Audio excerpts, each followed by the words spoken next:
Les decía al comenzar el programa que teníamos dos bloques de política. En el primero hablamos con la gente de la izquierda. Ahora tenemos la visita de un candidato de republicanos que es Jorge Escala, a quien yo en mi nombre y en nombre de Ricardo Fonseca le agradezco mucho que se haya llegado. Sé que llegó prácticamente, lo vamos a dejar respirar un poco. Llegué sobre la hora, pero perfecto.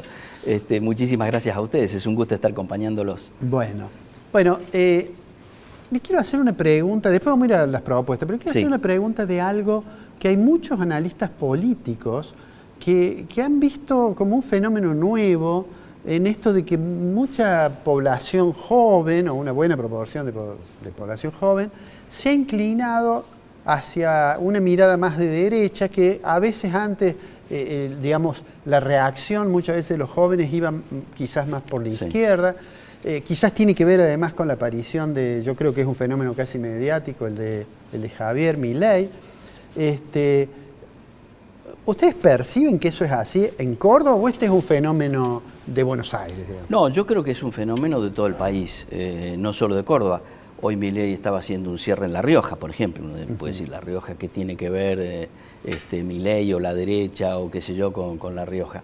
Creo que es un fenómeno general, pero tiene para mí un motivo muy claro, que es el fracaso de los políticos, o sea, el fracaso de los distintos gobiernos. O sea, nos han gobernado los kirchneristas, después nos ha gobernado Macri, después ahora vuelve el Frente de Todos. Y lo que tenemos es muy sencillo. Diciembre del 83, que se recupera la democracia, 5% de pobres.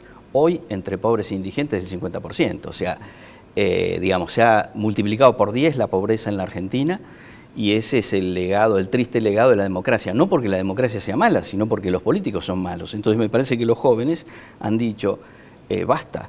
Sobre todo porque los jóvenes son los que esperan en el futuro, son los que están pensando haciendo planes para dentro de 20, 30, 40 años. Yo no hago planes para dentro de 40 años, porque no tiene ningún sentido que haga un plan para dentro de 40 años, no tiene ningún sentido, pero un joven sí tiene sentido. Entonces dicen, che, esto no va más, esto así no va más, probemos otra cosa. ¿Y qué proponen ustedes para el tema de la pobreza? Para el tema de la pobreza, a ver, primero, el diagnóstico es muy sencillo, me parece. Hay un déficit público monstruoso. Eso hace que se cubra con emisión monetaria. La emisión monetaria trae inflación, 50% de inflación. Entonces, no hay economía que resista durante varios años de 50% de inflación anual. Entonces, ¿qué es lo que hay que hacer? Primero, la reducción del Estado, una reforma del Estado. Claramente hay que reducirlo. ¿De qué formas? Bueno, hay muchas cosas. Se pueden eliminar algunos, digamos, departamentos estatales que son para persecución ideológica, como puede ser el INADI, como puede ser el NODIO, el Ministerio de Mujeres, Géneros y Desarrollo, y Diversidad, que tiene un presupuesto que triplica, es el triple de defensa. Entonces los chilenos se nos ríen y están ocupando el mar territorial argentino porque nosotros no tenemos ni bala de cebita. Entonces, todo ese tipo de organismos hay que desactivarlos. Después hay otra cosa que es, se ha producido una reforma tecnológica. Yo soy abogado. Hoy el 30%, todos los juicios se manejan electrónicamente. Hoy el 30% de los empleados de tribunales sobran. Y a medida que se vaya implementando la tecnología en los distintos departamentos del Estado va a pasar lo mismo. 30-40% de los empleados estatales sobran. Yo no digo que haya que echarlos, ellos no tienen la culpa del avance tecnológico, pero ¿qué hay que hacer? No cubrir las vacantes, hasta llegar al tamaño del Estado que corresponda. Después, otra cosa, el Estado, el empleado público tiene que acreditarse, ser idóneo. La Constitución pide idoneidad para los empleados públicos. ¿Cómo se acredita la idoneidad? Porque me recomendó no sé quién, porque me nombró no sé quién, porque soy el hijo de cuál o el nieto de no sé quién. No, concurso para ingresar a la administración pública y concursos cada 5 años para ver si yo estoy capacitado para continuar en ese puesto de trabajo con la modernización y los cambios tecnológicos que hacen que a lo mejor hoy yo estoy capacitado para este puesto, pero dentro de 5 años no, si no me he capacitado. Entonces, un achicamiento del Estado. Segundo punto, una reforma fiscal potente. Hoy cualquier persona que trabaja, si pagara todos los impuestos, pagaría más que lo que factura, y esto es inviable. Tenemos 180 impuestos entre nacionales, provinciales y municipales. ¿Qué hay que hacer? Eliminar la mayoría de los impuestos, simplificar, 2 impuestos municipales, 2 provinciales, 2 nacionales, de fácil recaudación y de fácil control. Entonces bajamos la carga impositiva a medida que vamos bajando también el costo político, el costo del Estado, vamos achicando el Estado. Bajamos reorganización impositiva. Eso va a permitir que muchos empresarios puedan pensar en invertir, que hoy no piensan en invertir porque dicen es inviable invertir. Además, a ver, soy exportador de carne. Yo para un novillo, para ponerlo de exportación en el mercado externo, necesito 4 años de inversión. Y a mí, por un decreto, de un día para el otro, me cierran las exportaciones. Un país así es inviable. Estamos todos locos. Entonces, reforma impositiva. Tercero, una reforma laboral. La ley de contrato de trabajo tiene 50 años. Está pensada, diseñada para el mundo del trabajo de hace 50 años. Ese mundo ya no existe más. Hace 50 años la mayoría de la gente trabajaba en fábricas. Hoy en las fábricas trabajan los robots. Hoy el trabajo de la gente es en el sector terciario, o sea, en el sector de servicios y en la economía del conocimiento. La gente se tiene que capacitar para trabajar. Entonces, lo que hay que hacer es dejar las figuras de la ley de contrato de trabajo, poner nuevas figuras más flexibles y más amigables con la generación de empleo para poder permitir mayor generación de empleo. Y por último, en cuanto a la cuestión laboral, una cosa que creo que es importante es eliminar la indemnización por despido. Eliminarla para el futuro, los contratos actuales hay que respetarlos. Pero en los contratos futuros, ¿qué es lo que proponemos? 2 meses de indemnización por despido. Si en esos 2 meses el empleado consiguió otro trabajo, perfecto, sigue con el fondo de desempleo. El fondo de desempleo es cada mes parte aporte patronal, parte aporte del empleado, se hace un fondo, ese fondo no va al ANSES, ese fondo es del empleado. Y el empleado lo invierte, hace ganar intereses, etcétera, y todo eso queda para él. Si cesada la relación laboral no consigue trabajo, tiene el fondo de desempleo para poder manejarse, para poder vivir, etcétera. Si consigue, inmediatamente que consiga trabajo, vuelve a regenerarse el fondo de desempleo. El día que se jubila, además de la jubilación que le corresponda, tiene ese fondo de desempleo que lo cobra y tiene un capital como para poder afrontar los últimos años de su existencia.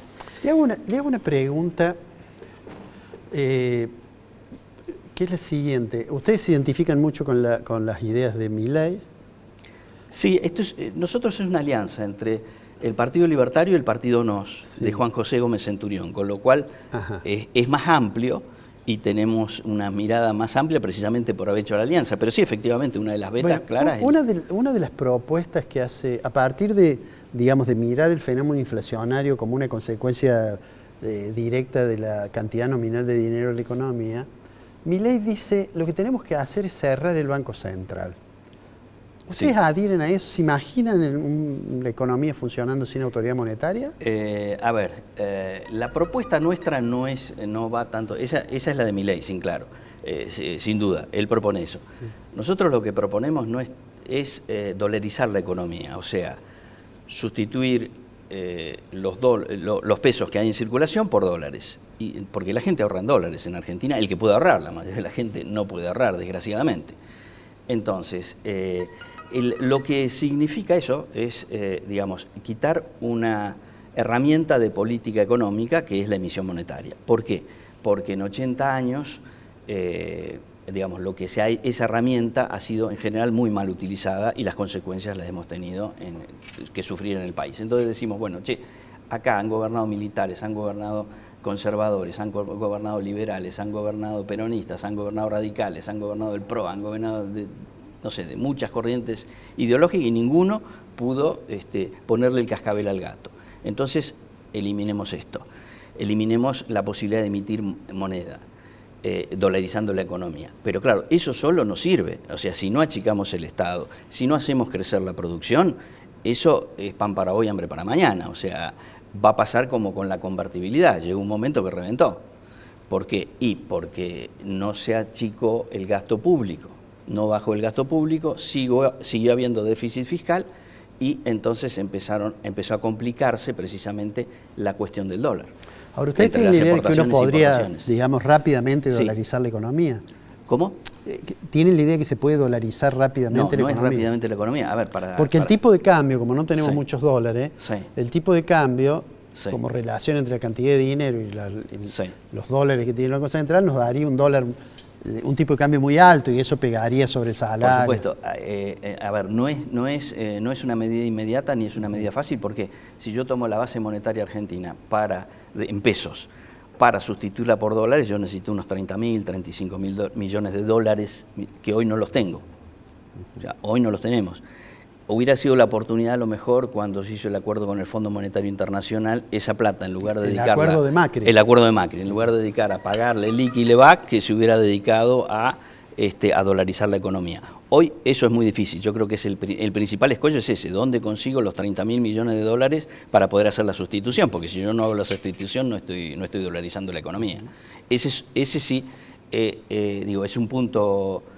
que obviamente hay que ver cómo se logra. Primer punto. ¿Ustedes y el segundo van a apoyar punto, si el gobierno acuerda con el fondo? ¿Ustedes creen que hay que acordar con el fondo algo? a ver, Porque no le podemos pagar. yo soy abogado de bancos también, entonces voy a ser muy claro. Argentina hoy, como tiene la economía, no tiene capacidad de repago ni siquiera de los intereses. Aunque arreglemos con el Fondo Monetario Internacional, nadie nos va a prestar un cobre. ¿Por qué? Porque hay que hacer las reformas esas de las que hablábamos, que permitan que la Argentina sea creíble porque tenga capacidad de pago. Un banco no le da un préstamo a una persona, puede tener un capital, un campo que vale millones y millones y millones de dólares, pero si no tiene capacidad de pago, yo no le presto la plata, porque al banco no le interesa un campo, porque el negocio del banco es prestar plata. Y no es vender campos o hacer producir campos. Entonces, esto es lo que pasa con Argentina. El acuerdo con el fondo, si a mí me preguntan, es totalmente secundario, porque repito, mientras no hagamos lo que tenemos que hacer para ser creíbles y para que nuestra economía sea creíble, no para no versear, digamos, sino para que nuestra economía sea sustentable. Entonces, da lo mismo hacer el acuerdo o no, porque es que no vamos a lograr ninguna ventaja especial. Ahora, si usted es diputado y el gobierno, como el tema tiene que ir al Parlamento, y el gobierno envía el proyecto de acuerdo con el fondo, ¿ustedes lo van a votar a favor? Si es en condiciones razonables, sí. Van a analizar si es un... Sí, las condiciones, claro, hay que ver las condiciones, qué sé yo. Como la otra vez se hizo el acuerdo a libro cerrado, o sea, con cláusulas secretas. En eso no lo voy a hacer. O sea, yo antes de aprobar algo, tengo que leer y ver si es razonable o no es razonable. Entonces, si es razonable, con todo gusto lo firmo. Pero repito, si no se hacen las otras reformas, es pan para hoy, hambre para mañana. ¿Les va a ir bien en la elección? Espero que sí. A ver, todo el mundo, todos los candidatos esperan eso, ¿verdad?